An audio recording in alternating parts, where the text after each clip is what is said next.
There are two main ways of establishing relationships between items in your Bubble database. I'm going to talk about them in this video, but before I do that, if you're learning no code, if you're building a Bubble app, then it's really worth your time clicking the link just down there in the description, because we've got hundreds of Bubble tutorial videos just like this one ready to help accelerate your Bubble app development journey.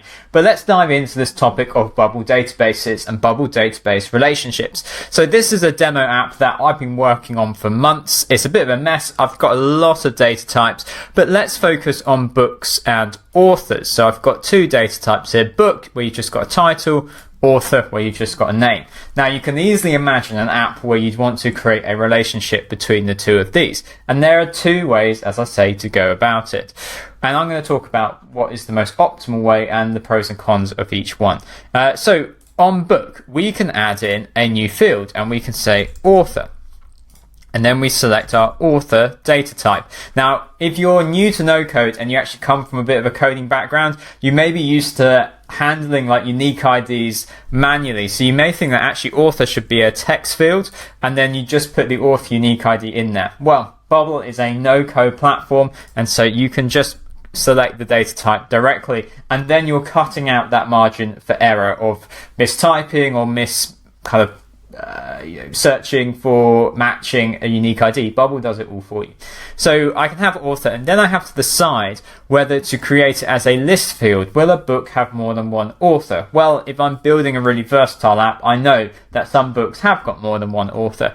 But this is something that I need to decide now, because you can't change a field from a single entry to a multiple list entry. Once you've created it, you have to delete that field, which can create a lot of reworking in your app. So let's create this as a list field.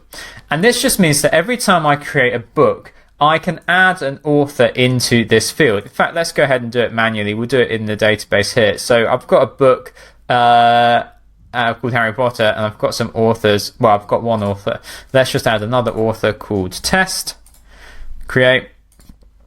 And then if I go back into books, let's add in the authors. So we've got J.K. Rowling, and we've got Test. Okay.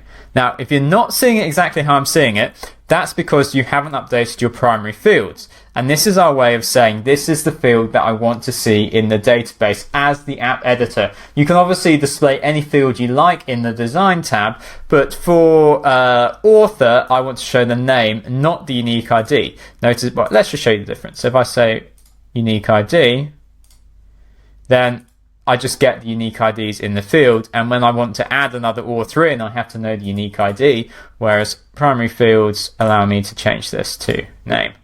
Okay, I've done a video about that in the past, but that's a handy tip all by itself. Now the other way of doing it, if I undo these steps, so we say author. Oh, by the way, this would mean that when I come to display a book on the page, I can simply refer to the book's list of authors, and then if I create a repeating group and set that to author, I have a list showing. And this is often the most optimal way to do it, because imagine that I've got 200 authors in my database. Rather than having to search through all of the authors in order to create that list of authors for this book, I can simply just go to the list of authors and have the authors already defined there. What I mean by search through is if I delete authors here, what if I flip the relationship so I can add in book?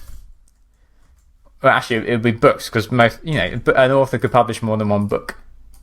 Okay, so now if I wanted to show a list of authors on a book page, I would have to do a search through all of the authors for an author where their list of books contains this book. Now, yeah, if I've got hundreds and hundreds of authors, that's me saying, in most cases, most books of a single author, I'm saying take 200 results and reduce it down to 1. That's not as optimal as if I had the author field on book, because I'm saying here is the result straight away. So The other pros and cons to consider with these are in your privacy rules. Sometimes you'll find that you can't express a privacy rule, particularly if you've got an app with multiple roles, or you're having to group together like in business or organization and share content between users but still silo it amongst a particular set of users. You may find that your approach to developing database relationships is governed by the appropriate privacy rules that you can compose in the privacy tab. And of course, privacy rules are so important that may indeed be the guiding principle between how you set up your relationships in your database. So there you go. That's two ways, or at least the two main ways, that you can establish relationships between items in your Bubble database.